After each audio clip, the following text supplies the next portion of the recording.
Capítulo 4. La nueva física. Con los pies bien plantados en el vacío.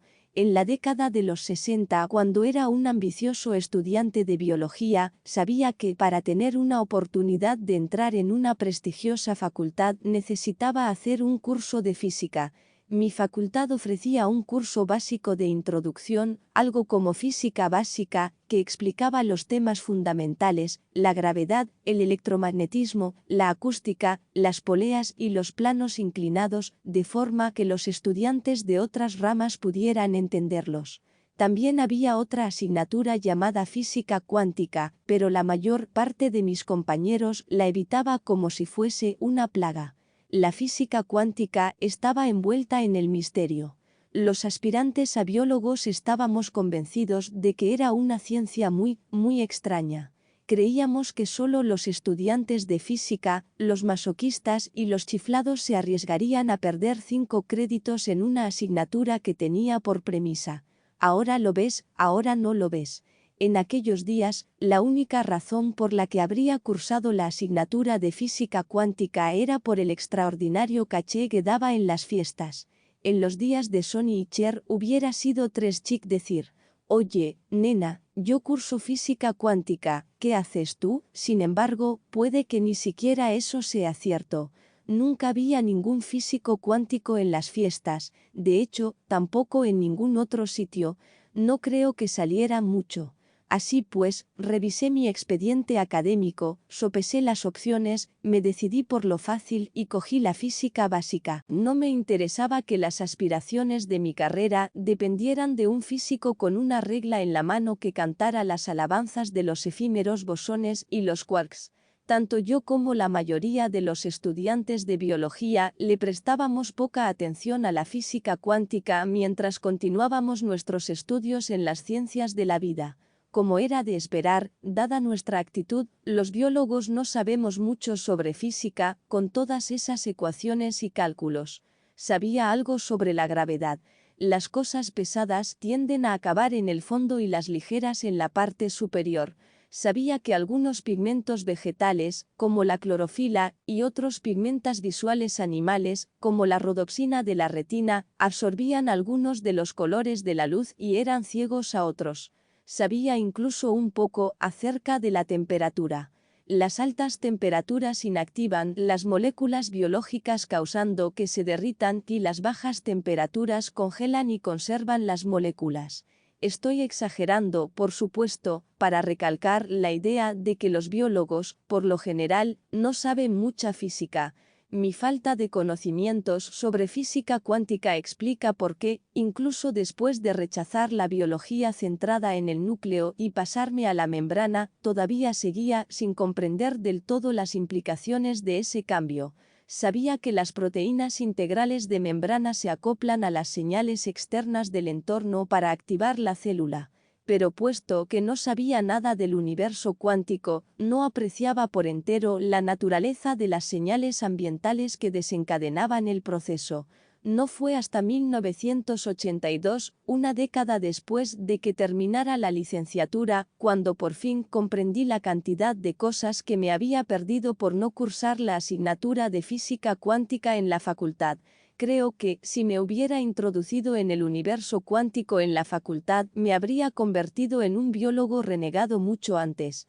Sin embargo, aquel día de 1982 estaba sentado en el suelo de un almacén de Berkeley, California, a 2.500 kilómetros de mi casa, lamentando el hecho de haber comprometido mi carrera científica en un intento fallido de producir un espectáculo de rock ampersand rollo. El grupo y yo estábamos colgados, nos habíamos quedado sin dinero después de 6 meses.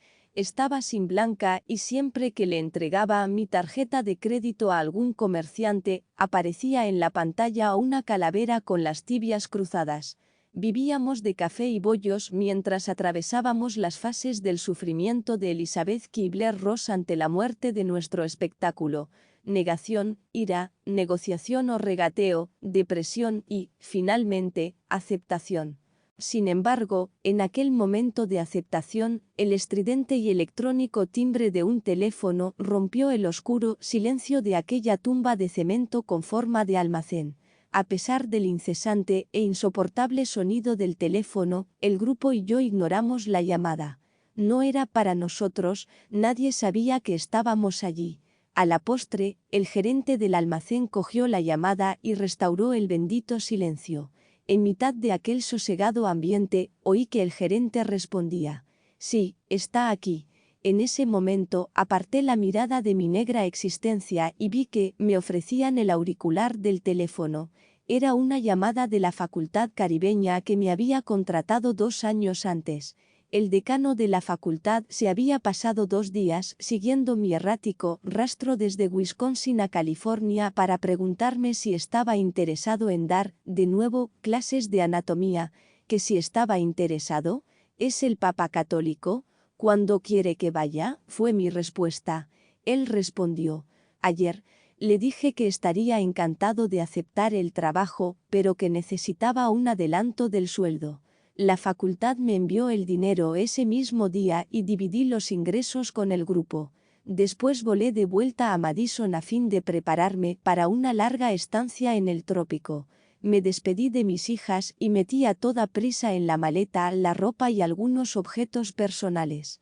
Menos de 24 horas después, me encontraba una vez más en el aeropuerto de O'Hare, esperando el vuelo de la Pan American World Airways hacia el Jardín del Edén. Sin duda, a estas alturas te estarás preguntando qué tiene que ver mi fallida carrera de músico con la física cuántica. Bienvenido a mi heterodoxo estilo de narración. Para aquellos de pensamiento lineal, voy a aclarar que hemos vuelto oficialmente a la física cuántica, a través de la cual aprendí que los científicos jamás llegarán a comprender los misterios del universo utilizando solo el pensamiento. Mientras esperaba la salida del vuelo, de pronto me di cuenta de que no tenía nada para leer durante las 5 horas que estaría atrapado en el asiento del avión. Momentos antes de que se cerraran las puertas, abandoné la fila y corrí hacia la librería del vestíbulo. La tarea de elegir un libro entre los centenares de posibilidades, mientras existía la posibilidad de perder el avión y quedarme en tierra, casi me dejó paralizado. En medio de semejante estado de confusión, de repente me fijé en un libro titulado El Código del Universo, un lenguaje de la naturaleza, del físico Heinz Pagels. Revisé de inmediato la contraportada y descubrí que se trataba de un texto sobre física cuántica escrito para el público general. Fiel a la fobia que le tenía a la física cuántica desde la universidad, dejé el libro al instante y comencé a buscar algo más ligerito. Cuando mi cronómetro interior entró en la zona roja y me recordó que no tenía tiempo, cogí un supuesto superventas y corrí hacia la caja. Mientras la cajera se preparaba para cobrar el libro, levanté la vista y vi otro ejemplar del libro de Pagels en el mostrador, detrás de la caja. Mientras me cobraban, cuando ya casi no me quedaba tiempo, dejé por fin a un lado mi aversión por la física cuántica y le pedí a la cajera que añadiera un ejemplar del Código del Universo. Una vez que subí al avión, descargué la tensión que yo mismo había provocado en la librería, hice un crucigrama y me dispuse a leer por fin el libro de Pagels. Me di cuenta de que me estaba bebiendo las páginas, aun cuando tenía que volver atrás para leer distintos apartados una y otra vez. Leí durante el vuelo, antes de subir al avión que me llevaría a Chicago, no tenía ni idea de que la física cuántica fuera importante en modo alguno para la biología, la ciencia de los organismos vivos. Cuando llegué al paraíso, me encontraba en un estado de shock intelectual. Comprendí que la física cuántica es muy importante para la biología y que los biólogos cometen un colosal error científico al ignorar sus leyes. La física, después de todo, es la base de todas las ciencias, aunque los biólogos nos basamos en la anticuada, aunque más ordenada versión newtoniana del funcionamiento del mundo. Nos apegamos al mundo físico de Newton e ignoramos el mundo cuántico invisible de Einstein, en el que la materia en realidad está compuesta por energía y en el que no existen los términos absolutos. Desde el punto de vista atómico, la materia ni siquiera existe con exactitud, tan solo tiene una tendencia a existir. Todas mis certezas con respecto a la biología y a la física se habían hecho añicos. Al volver la vista atrás, me percato de que debería haberme resultado obvio, al igual que a los demás biólogos, que la física newtoniana, por elegante y reconfortante que pueda parecerles a los científicos hiperracionalistas, no puede ofrecer toda la verdad sobre el cuerpo humano, y mucho menos sobre el universo. La ciencia médica no deja de avanzar, pero los organismos vivos se niegan testarudamente a dejarse cuantificar. Se realiza un descubrimiento tras otro acerca de los mecanismos de las señales químicas, entre las que se incluyen las hormonas, las citocinas, que controlan el sistema inmunológico, los factores de crecimiento y los supresores tumorales, que no pueden explicar los fenómenos paranormales. Las curaciones espontáneas, los fenómenos psíquicos, las asombrosas demostraciones de fuerza y resistencia, la habilidad para caminar sobre las brasas de un fuego sin quemarse, la capacidad de la acupuntura para disminuir el dolor mediante la canalización del chi a lo largo del... Por supuesto, yo no tuve en cuenta ninguno de ellos cuando trabajaba en las facultades de medicina. A mis colegas y a mí nos habían enseñado a desdeñar las curaciones atribuidas a la acupuntura, a la quiropráctica, a la terapia de masajes, a las oraciones, etc. De hecho, íbamos más allá todavía. Considerábamos esas prácticas charlatanería barata, ya que estábamos apegados a nuestra fe en la anticuada física de Newton. Las modalidades de sanación que acabo de mencionar se basan en la creencia de que los campos de energía influyen en la regulación de nuestra fisiología y nuestra salud, la ilusión de la materia. Una vez que descubrí por fin la física cuántica, comprendí que al rechazar con tanta diplomacia esas prácticas basadas en la energía éramos tan necios como el presidente del Departamento de Física de la Universidad de Harvard, quien, como se describe en el libro La danza de los maestros de Gully, la nueva física, sin matemáticas ni tecnicismos, para amantes de la filosofía oriental de Gary Zukav, les advirtió a los alumnos en 1893 que no se necesitaban más licenciados en física. Alardeaba que la ciencia había establecido que el universo es una máquina material constituida por átomos físicos e individuales que siguen exactamente la mecánica de las leyes newtonianas. El único trabajo que les restaba a los físicos era de 3 años más tarde, la idea del átomo como la partícula más pequeña del universo fue descartada ante el descubrimiento de que el propio átomo está compuesto por elementos subatómicos más pequeños aún. Más demoledora aún que el descubrimiento de esas partículas subatómicas fue la revelación de que los átomos emitían distintas energías extrañas como los rayos X y la radiactividad. A comienzos del siglo XX, apareció una nueva remesa de científicos cuyo objetivo era averiguar la relación existente entre la energía y la estructura de la materia. Menos de 10 años después, los físicos desecharon su fe en el universo material newtoniano porque llegaron a darse cuenta de que el universo no está formado por materia suspendida en el espacio, sino por energía. Los físicos cuánticos descubrieron que los átomos físicos están compuestos por vórtices de energía que giran y vibran de forma constante. Cada átomo es como una peonza inestable que irradia energía. Puesto que cada átomo posee una energía característica inestable, las agrupaciones de átomos irradian en conjunto unos patrones de energía específicos. Cada estructura material en el universo, lo que nos incluye a ti y a mí, irradia un sello de energía único y característico. En teoría, si fuera posible observar la composición de un átomo al microscopio, ¿qué veríamos? Imagínate un remolino de polvo que se mueve a través del desierto. Ahora elimina la arena y la suciedad del remolino. Lo que te queda es un vórtice invisible similar a un tornado. Pues bien, el átomo está formado por un cierto número de vórtices infinitesimales similares a esos torbellinos de arena que denominamos quarksifotones. Desde lejos, el átomo parecería una esfera borrosa. A medida que se fuera enfocando y acercando la lente, el átomo se haría menos claro y definido. Si nos acercáramos a su superficie, el átomo desaparecería. No verías nada. De hecho, si enfocaras la estructura al completo del átomo, ¿recuerdas los modelos atómicos que te enseñaron en el colegio, esos que tenían bolitas y órbitas alrededor como el sistema solar? Pues bien, coloquemos esa imagen junto a la estructura física del átomo que descubrieron los físicos cuánticos. No ha sido un error de impresión, los átomos están formados por energía invisible, no por materia tangible. Así pues, en nuestro mundo, la sustancia material aparece de la nada. Algo bastante extraño, si te paras a pensar. Ahí estás tú, sosteniendo este libro físico en tus manos. Y sin embargo, si aumentaras el tamaño del material del libro con un microscopio atómico, verías que no estás sujetando nada. Al parecer, los estudiantes de biología teníamos razón en una cosa: el universo cuántico es una locura. Echemos un vistazo más de cerca a esa característica del ahora lo ves, ahora no lo ves de la física cuántica. La materia puede definirse de forma simultánea como un sólido, una partícula, y como un campo de fuerza inmaterial, una onda.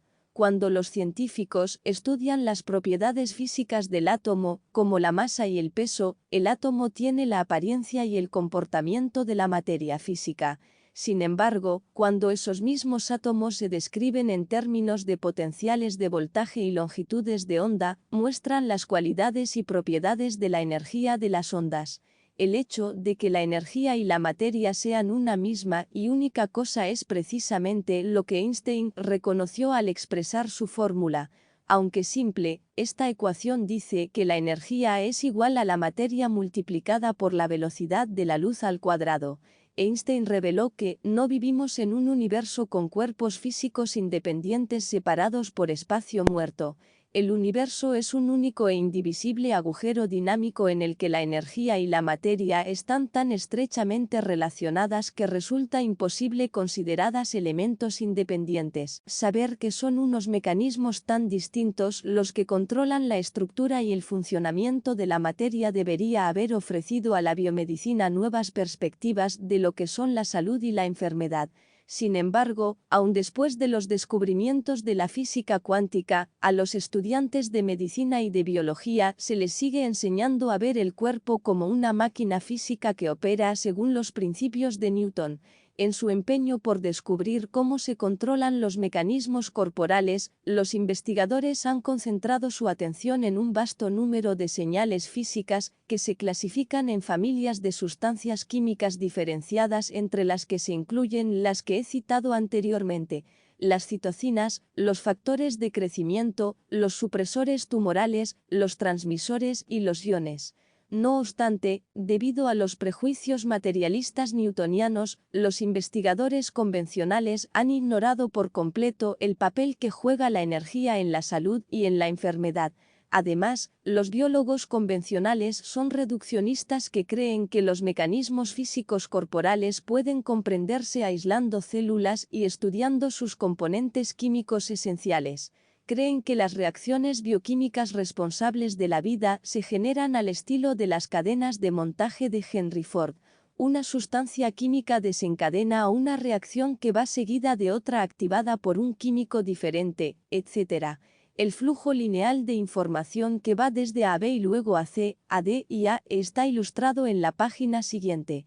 El modelo reduccionista sugiere que, si hay un problema en el sistema, algo tan evidente como una enfermedad o una disfunción, el origen del problema puede atribuirse a una alteración en alguno de los pasos de la cadena de montaje química.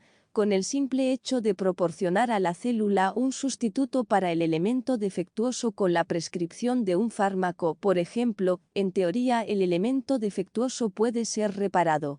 Esta asunción es la que anima a los investigadores de la industria farmacéutica a buscar píldoras mágicas y genes de diseño.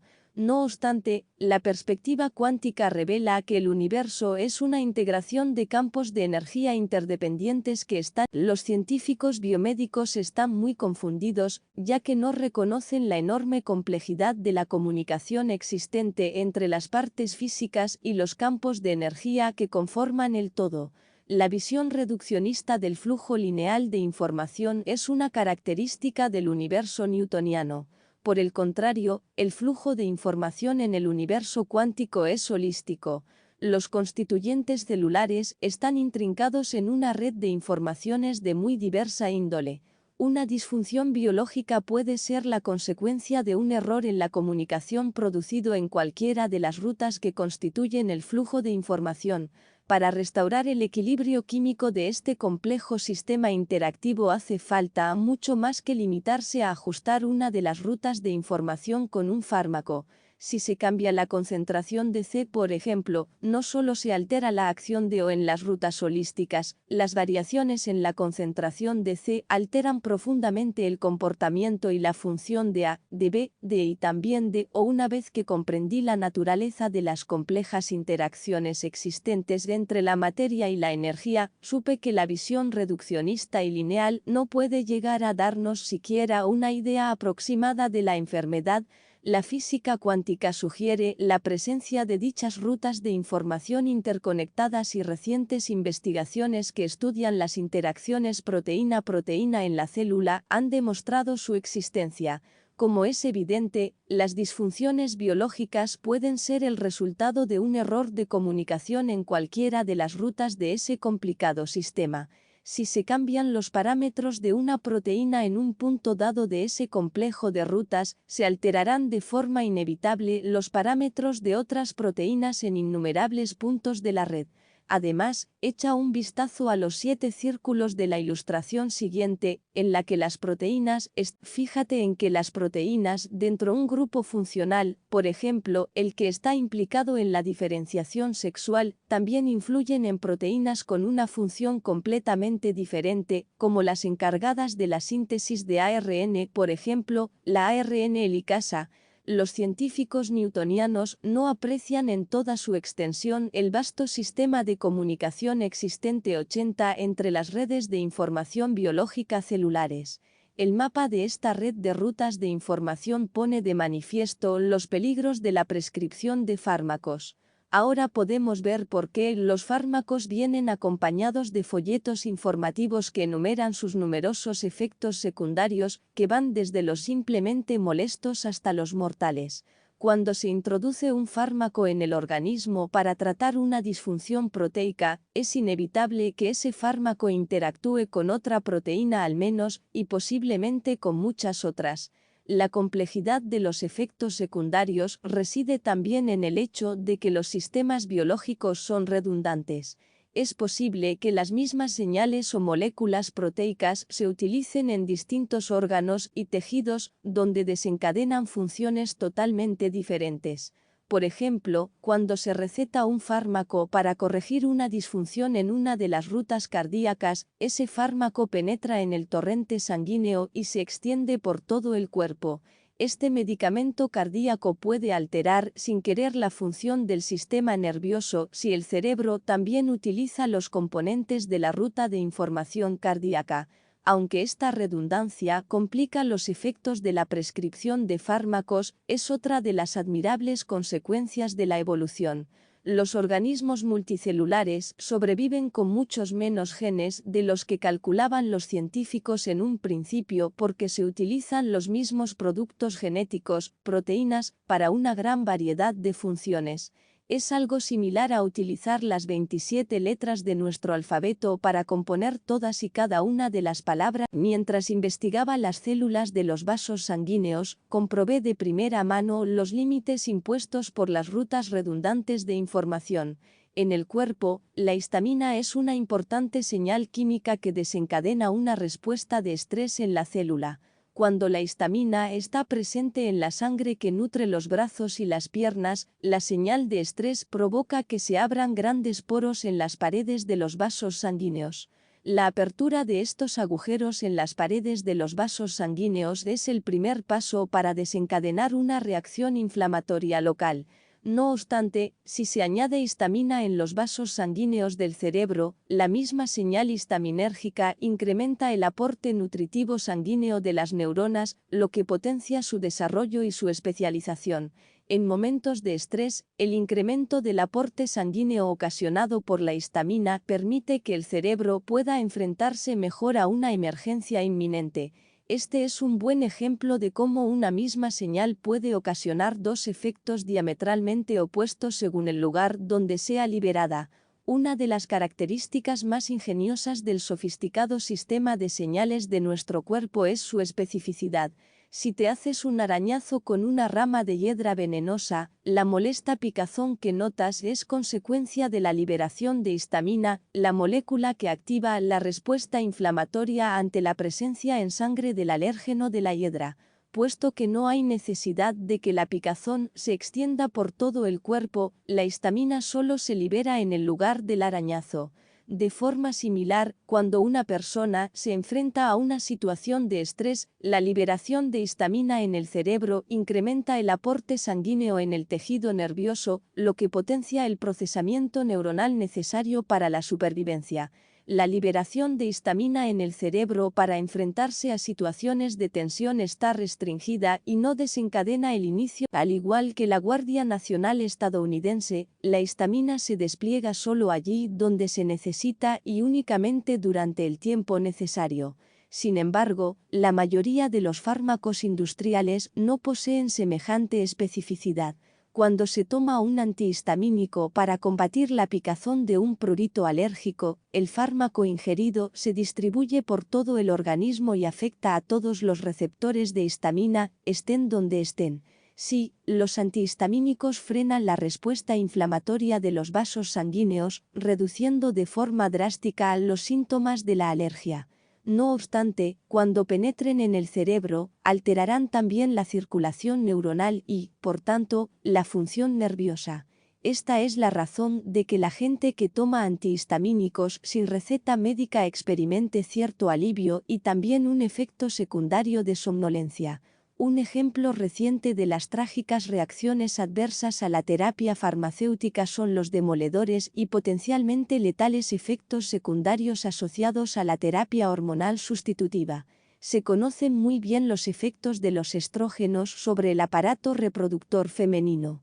Sin embargo, estudios recientes sobre la distribución de receptores estrogénicos en el cuerpo han revelado que tanto los receptores como sus moléculas complementarias estrogénicas juegan un papel muy importante en el funcionamiento básico de los vasos sanguíneos del corazón y del cerebro.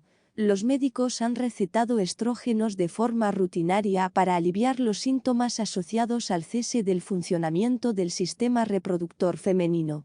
No obstante, la terapia farmacéutica con estrógenos no concentra los efectos del fármaco en los tejidos deseados.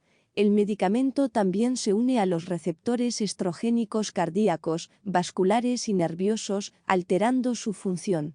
Según se ha demostrado, la terapia de sustitución con hormonas sintéticas puede producir preocupantes efectos secundarios que tienen como consecuencia enfermedades cardiovasculares y disfunciones neuronales. Los efectos adversos de los fármacos, como los que contribuyen a la controversia de la terapia hormonal sustitutiva, son la razón fundamental de que la iatrogenia, las enfermedades resultantes de los tratamientos médicos, sea una de las principales causas de muerte.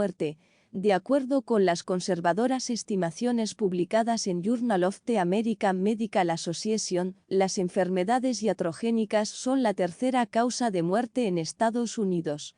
Más de 120.000 personas mueren cada año a causa de los efectos adversos de los medicamentos. No obstante, un estudio más reciente basado en los resultados de un seguimiento de 10 años de las estadísticas gubernamentales revela que las cifras son aún más descorazonadoras. Este estudio concluye que las enfermedades iatrogénicas son la primera causa de muerte en Estados Unidos y que las reacciones adversas a los fármacos recetados son responsables de más de 300.000 muertes cada año. Estos datos estadísticos resultan abrumadores, en especial para una profesión cuyo objetivo es curar y que ha desdeñado con arrogancia los 3.000 años de eficacia de la medicina oriental por considerada poco científica, a pesar de que está basada en un conocimiento más profundo del universo. Hace miles de años, mucho antes de que los científicos occidentales descubrieran las leyes del universo cuántico, los asiáticos ya honraban a la energía como el factor principal de la salud y el bienestar. En la medicina oriental, el cuerpo se define mediante un complicado despliegue de líneas de energía llamadas meridianos. En los diagramas fisiológicos chinos, esta red de energía se asemeja a la de un circuito electrónico impreso. Con la ayuda de instrumentos tales como las agujas de acupuntura, los terapeutas chinos evalúan los circuitos de energía de sus pacientes de la misma forma que un electricista testa los circuitos en busca de patologías eléctricas o cortocircuitos. Terapeutas. No obstante, qué grandes y maravillosos avances en las ciencias sanitarias podemos atribuir a la revolución cuántica. Vamos a enumerados por orden de importancia. Ninguno. Es la lista más corta de la historia. Aunque enfatizo la necesidad de aplicar los principios de la mecánica cuántica a las ciencias, que los médicos deban echar por tierra las valiosas lecciones que aprendieron utilizando los principios de Isaac Newton. Las nuevas leyes de la mecánica cuántica no niegan los resultados de la física clásica. Los planetas siguen moviéndose en las órbitas predichas por las matemáticas newtonianas. La diferencia entre ambos tipos de física es que la mecánica cuántica se aplica más especialmente a los ámbitos atómico y molecular, mientras que las leyes newtonianas se aplican sobre todo a niveles superiores de organización, como sistemas orgánicos, personas o grupos de personas. Una enfermedad como el cáncer puede manifestarse a nivel superior cuando se ve o se siente el tumor. No obstante, el proceso que provocó el cáncer se inició a nivel molecular, dentro de las células progenitoras afectadas. De hecho, la mayor parte de las disfunciones biológicas, salvo las heridas causadas por traumatismos físicos, comienzan a nivel iónico y molecular en el interior de las células. De ahí la necesidad de que la biología integre tanto la mecánica cuántica como la newtoniana. Por suerte, algunos biólogos visionarios han abogado por dicha integración. Hace más de 40 años, el afamado fisiólogo ganador del Premio Nobel, Albert Szent-Györgyi, publicó la obra titulada Introduction to a Submolecular Biology. Con este libro hizo un noble intento por informar a la comunidad científica biosanitaria sobre la importancia de la mecánica cuántica en los sistemas biológicos. Por desgracia, sus convencionales colegas, quienes consideraban que aquel libro no contenía otra cosa que los desvaríos seniles del que una vez fuera un hombre brillante, se limitaron a lamentar la pérdida de su antiguo colega. La mayoría de los biólogos aún no ha reconocido la importancia de este libro, pero las investigaciones sugieren que tarde o temprano tendrán que hacerlo, ya que el peso de las evidencias científicas está derrocando el viejo paradigma materialista. ¿Recuerdas los movimientos de las moléculas proteicas que son la esencia de la vida? Los científicos han tratado de predecir dichos movimientos utilizando los principios de la física newtoniana, pero no lo han logrado. Apuesto a que a estas alturas ya sabes por qué. En el año 2000, un artículo de L. Goodman publicado en la revista Nature revelaba que eran las leyes de la física cuántica, y no las de la newtoniana, las que controlaban los movimientos moleculares que posibilitan la vida. Al revisar este revolucionario estudio de Nature, el biofísico F. Weinhold concluye: ¿cuándo serán los libros de texto de química una ayuda, en lugar de un estorbo, para esta enriquecedora visión de la mecánica cuántica sobre los movimientos moleculares proteicos? Y dijo más aún: ¿cuáles son las fuerzas que controlan el giro y el plegamiento de las moléculas que adoptan formas complejas? No busques las respuestas en tu libro de química orgánica. No obstante, la química orgánica es la que proporciona las bases mecánicas de las ciencias médicas, y como señala Weinhold, esa rama de la ciencia está tan obsoleta que en sus libros de texto aún no se menciona la física cuántica. Los investigadores médicos tradicionales todavía no han comprendido los mecanismos moleculares. Existen centenares y centenares de estudios científicos publicados en los últimos 50 años que dan pruebas consistentes de que las fuerzas invisibles del espectro electromagnético afectan profundamente a todas y cada una de las facetas de la regulación biológica. Entre estas energías se encuentran las microondas, las ondas de radio, el espectro de luz visible, las ondas de muy baja frecuencia, las ondas acústicas e incluso una nueva forma de energía conocida como energía escalar. Existen determinadas frecuencias y distintos patrones de radiación electromagnética que regulan la síntesis de ADN, ARN y proteínas, alteran la forma y la función de las proteínas y controlan la regulación génica como la división celular, la diferenciación celular, la morfogénesis, el proceso mediante el cual las células se unen para formar los órganos y tejidos, la secreción hormonal y el desarrollo y funcionamiento del sistema nervioso. Cada una de estas actividades celulares es una función crucial que contribuye al desarrollo de la vida. A pesar de que estos estudios han sido publicados por algunas de las más prestigiosas revistas biomédicas, sus revolucionarios descubrimientos aún no se han incorporado al plan de estudios de las facultades médicas. Un importante estudio de hace 30 años llevado a cabo por C.W.F. McClure, un biofísico de la Universidad de Oxford, calculaba y comparaba la eficacia de la información transferida mediante señales de energía y señales químicas en los sistemas biológicos. Su investigación, La resonancia en bioenergética, publicado en Annals of the New York Academy of Science, revelaba que los mecanismos de las señales energéticas tales como las frecuencias electromagnéticas son 100 veces más eficaces a la hora de transmitir la información del entorno que las señales físicas como las hormonas, los neurotransmisores, los factores de crecimiento, etc. No es de extrañar que las señales energéticas sean más efectivas. En las moléculas físicas, la información que puede transmitirse está directamente relacionada con la energía disponible en la molécula.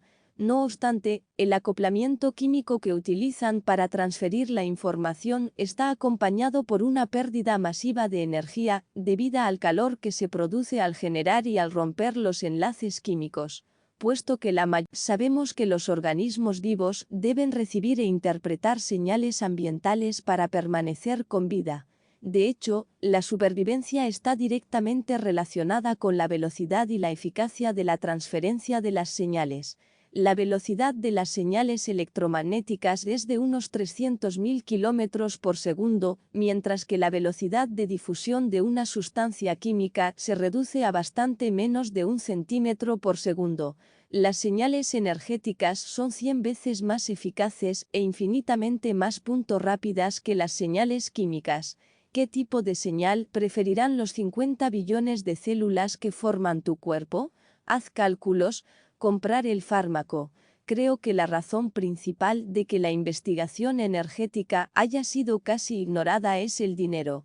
La industria farmacéutica invierte el dinero destinado a investigación en la búsqueda de píldoras químicas mágicas porque las pastillas significan dinero.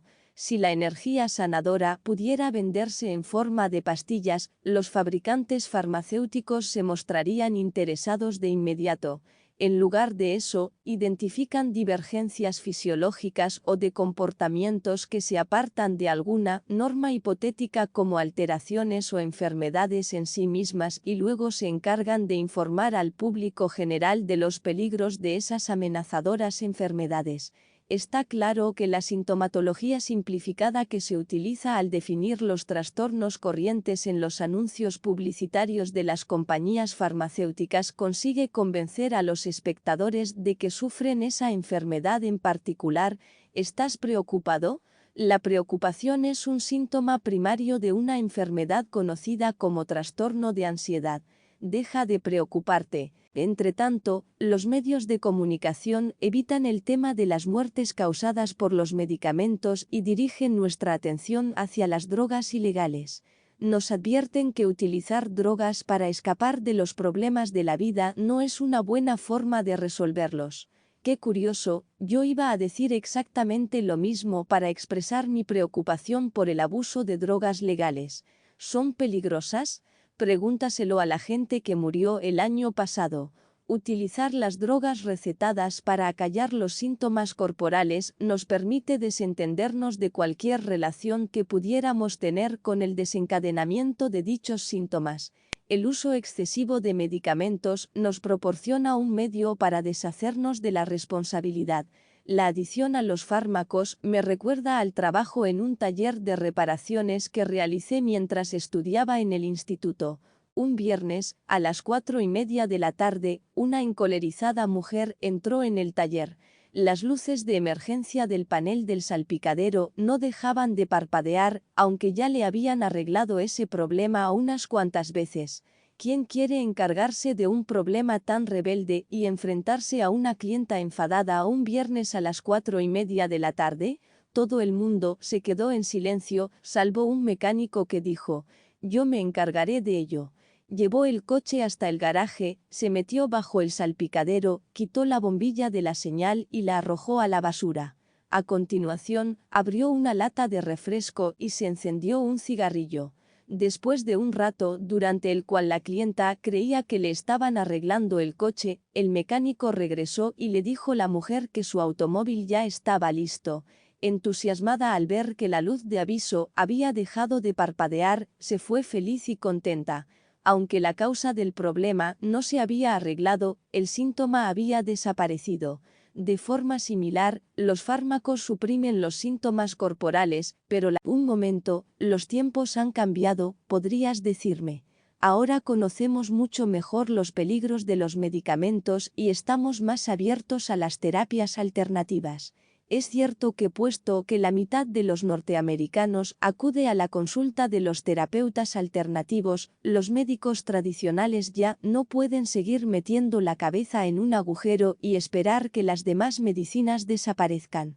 Las compañías aseguradoras han comenzado incluso a pagar ciertas prácticas que no hace mucho consideraban mera charlatanería y muchos hospitales universitarios importantes cuentan entre su personal con un limitado número de esos terapeutas. Sin embargo, aún hoy en día hay muy pocos estudios científicos que se dediquen a evaluar la eficacia de las medicinas alternativas. El Instituto Nacional de la Salud creó una rama de medicinas alternativas gracias a la presión del público general. Pero eso no es más que una muestra simbólica para acallar a los activistas y consumidores que se gastan un montón de dinero en medicinas alternativas. No hay fondos para investigaciones serias que estudien la medicina basada en la energía. Lo peor es que sin el apoyo de las investigaciones, las modalidades médicas basadas en la energía son etiquetadas oficialmente como poco científicas. Buenas vibraciones, malas vibraciones y el lenguaje de la energía. Aunque la medicina tradicional todavía no ha descubierto el papel que juega la energía como medio de información en los sistemas biológicos, sí que ha admitido, por irónico que parezca, las técnicas exploratorias no invasivas que interpretan ese tipo de campos de energía. Los físicos cuánticos han fabricado aparatos capaces de analizar las frecuencias emitidas por ciertas sustancias químicas. Estos sistemas de exploración les permiten a los científicos identificar la composición molecular de distintos objetos y materiales. Los físicos han adaptado esos aparatos para leer el espectro de radiación de energía emitido por los tejidos y órganos del cuerpo humano. Puesto que los campos de energía se trasladan sin problemas a lo largo y ancho del cuerpo físico, estos modernos aparatos, entre los que se encuentra el escáner TAC, el MRI y la tomografía por emisión de positrones, TEP, pueden detectar enfermedades mediante métodos no invasivos. Los terapeutas son capaces de diagnosticar problemas internos mediante la diferenciación del espectro de energía característico del tejido sano y del tejido enfermo en las imágenes exploratorias. El escáner revela la presencia de un cáncer de mama. El tejido enfermo emite una irradiación de energía característica que se diferencia muy bien de la energía emitida por las células sanas que lo rodean. Las radiaciones energéticas que atraviesan nuestro cuerpo viajan en el espacio en forma de ondas invisibles parecidas a las que se producen en un estanque. Cuando lanzas una piedra a un estanque, la energía que lleva la piedra que cae, debida a la fuerza de la gravedad que actúa sobre su masa, se transmite al agua. Las ondas generadas por dicha piedra son en realidad ondas de energía que atraviesan el agua. Si se lanza más de una piedra al agua al mismo tiempo, las ondas desencadenadas, ondas de energía, de cada una de ellas pueden interferir con las de las demás, formando ondas compuestas cuando confluyen dos o más. Estas interferencias pueden ser constructivas o destructivas. Si se arrojan dos piedras del mismo tamaño y el mismo peso exactamente al mismo tiempo, los trenes de ondas se sumarán. Las ondulaciones producidas por cada piedra convergerán la una con la otra. Allí donde las curvas se superpongan, la fuerza combinada de las ondas que interactúan se doblará, un fenómeno denominado interferencia constructiva o resonancia armónica. Cuando las piedras no se arrojan a la vez, las ondas de energía no están sincronizadas. El comportamiento de las ondas de energía es muy importante en la medicina, ya que las frecuencias de vibración pueden alterar las propiedades físicas y químicas de un átomo con la misma eficacia que señales físicas como la histamina o los estrógenos, puesto que los átomos están en continuo movimiento, algo que puede medirse por su vibración, crean patrones de ondas similares a las que se propagan desde la piedra que se arroja al estanque. Cada átomo es único, ya que la distribución de sus cargas positivas y negativas, unida a la velocidad de giro, genera una vibración o patrón de frecuencia específicos. Los científicos han ideado una manera de detener por completo el movimiento de un átomo aprovechando sus ondas energéticas. Primero identifican la frecuencia de un átomo específico y después sintonizan un láser con esa misma frecuencia. Aunque el átomo y la frecuencia fotoeléctrica emiten un mismo patrón de ondas, las ondas del láser están diseñadas para estar desfasadas con las del átomo. Cuando la onda de luz interactúa con la del átomo, la interferencia destructiva resultante interrumpe la vibración del átomo y detiene su giro. Cuando en lugar de paralizar un átomo se desea potenciar su movimiento, hay que encontrar vibraciones que creen una resonancia armónica. Estas vibraciones pueden ser electromagnéticas o acústicas.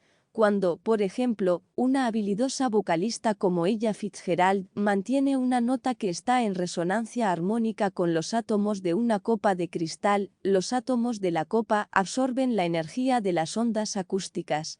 Según los mecanismos de la interferencia, a la postre, los átomos del cristal absorben tal cantidad de energía que vibran con la rapidez suficiente como para liberarse de los enlaces que los mantienen unidos. Cuando eso ocurre, la copa explota. Los médicos utilizan la mecánica de la interferencia constructiva para el tratamiento de las piedras de riñón, uno de los pocos casos en los que la física cuántica se ha utilizado como herramienta terapéutica en la medicina moderna. Las piedras de los riñones son cristales cuyos átomos vibran a una frecuencia específica.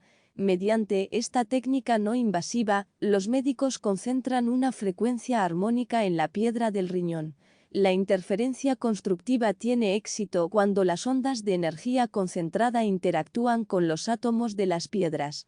Al igual que los átomos de las copas de cristal del ejemplo, los átomos de las piedras del riñón vibran tan deprisa que la piedra estalla y se disuelve. Los diminutos fragmentos residuales pueden eliminarse del organismo con facilidad, sin el insoportable dolor que provocan las piedras sin fragmentar. La ciencia física sugiere que esa misma mecánica de resonancia armónica que hace posible que ondas acústicas destruyan el cristal o una piedra en el riñón puede utilizarse también para actuar sobre las funciones químicas de nuestro cuerpo. Sin embargo, los biólogos no han explorado aún esos mecanismos con el entusiasmo con el que buscan nuevos fármacos, toda una desgracia, ya que hay suficientes pruebas científicas para sospechar que podríamos utilizar las ondas como agentes terapéuticos, de la misma forma que modificamos estructuras. Hubo un tiempo en la historia de la medicina en el que la electroterapia se utilizaba mucho. A finales del siglo XIX, la creación de baterías y otros aparatos que producían campos electromagnéticos llevó a la rápida fabricación de máquinas cuyo fin era curar enfermedades. La gente buscaba sin cesar a los practicantes de esta novedosa forma de curación llamada radiestesia. Se corrió el rumor de que estos aparatos eran muy eficaces. De hecho, se volvieron tan populares que las revistas publicaban anuncios que decían algo así como: conviértete en radiestesista por solo $9,99, instrucciones incluidas. En 1894, alrededor de 10.000 terapeutas estadounidenses, junto con un número incalculable de consumidores domésticos, utilizaban la electroterapia de forma regular. En 1895, D. D. Palmer creó la ciencia de la quiropráctica. Palmer se dio cuenta de que el flujo de energía que atraviesa el sistema nervioso es de crucial importancia para la salud. Se centró en la mecánica de la columna vertebral, el conducto que contiene los nervios espinales que llevan la información al cuerpo desde el cerebro. Desarrolló técnicas para evaluar y sintonizar el flujo de información mediante el ajuste de la tensión y presión de las vértebras. La profesión médica comenzó a sentirse amenazada por los quiroprácticos de Palmer y también por los sanadores homeopáticos, los radiestesistas y otros terapeutas que no recetaban fármacos y que se estaban haciendo con gran parte de su negocio. La Fundación Carnegie publicó el informe Flexner de 1910, en el que se exigía que las prácticas médicas estuvieran basadas en ciencias acreditadas. Puesto que los físicos aún no habían descubierto el universo cuántico, la medicina basada en la energía resultaba incomprensible para la ciencia. Denunciados por la Asociación Médica Norteamericana, los quiroprácticos y otros terapeutas cuyas técnicas se basaban en la energía adquirieron mala reputación. Los radiestesistas desaparecieron. En los últimos 40 años, los quiroprácticos han realizado grandes avances en las artes de la curación. En 1990, los quiroprácticos ganaron una larga batalla legal contra el monopolio médico y la Asociación Médica Norteamericana fue juzgada culpable de un intento ilegal por destruir la profesión. Desde entonces, los quiroprácticos han extendido su ámbito de influencia y ahora incluso son aceptados en algunos hospitales. Y, a pesar del azaroso pasado de la electroterapia, los neurólogos están llevando a cabo nuevas y emocionantes investigaciones en el área de las terapias basadas en la energía vibratoria.